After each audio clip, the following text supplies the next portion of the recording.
आज हम लोग एक जल पर थोड़ा सा प्रयोग करेंगे। देखेंगे जल के घनत्व की बात जहाँ पर आई थी तब हमने देखा था कि जल का जो घनत्व होता है वो 4 डिग्री सेल्सियस होता है। तो ये पानी के घनत्व से कम होता है या ज़्यादा होता है। आइए एक छोटा सा प्रयोग करते हैं।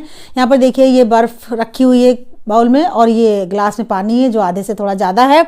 इस पानी में हम क्या करते हैं, जब ये बर्फ़ के हम टुकड़ा इस पानी में डालते हैं, देखिए क्या होता है जब डालते हैं।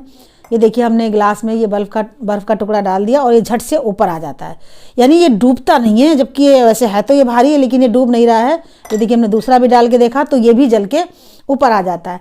तो इसलिए ऐसा ये इसलिए होता है कि बर्फ़ का जो घनत्व होता है वो जल के घनत्व से, बर्फ़ का जो घनत्व होता है वो क्या होता है, जल के घनत्व से वो कम है।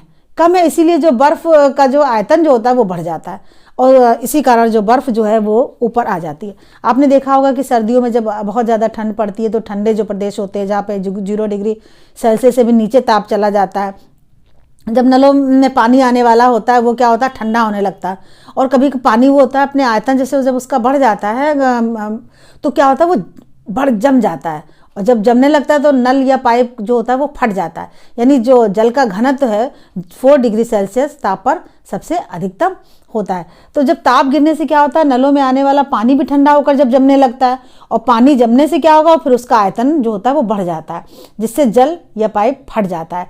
तो इसी कारण से यह घटना भी घटित होती है। तो बर्फ़ जो होती है वो बर्फ़ चूँकि ठोस है उसका जो घनत्व होता है वो जल के घनत्व से कम है और उसका बर्फ़ का आयतन जो होता है वो ज़्यादा होता है। इसी कारण से जो है नल या पाइप फट जाते हैं।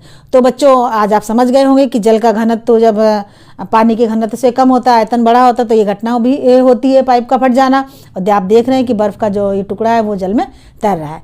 तो बच्चों मिलते हैं अपनी अगली वीडियो में। Have a nice day.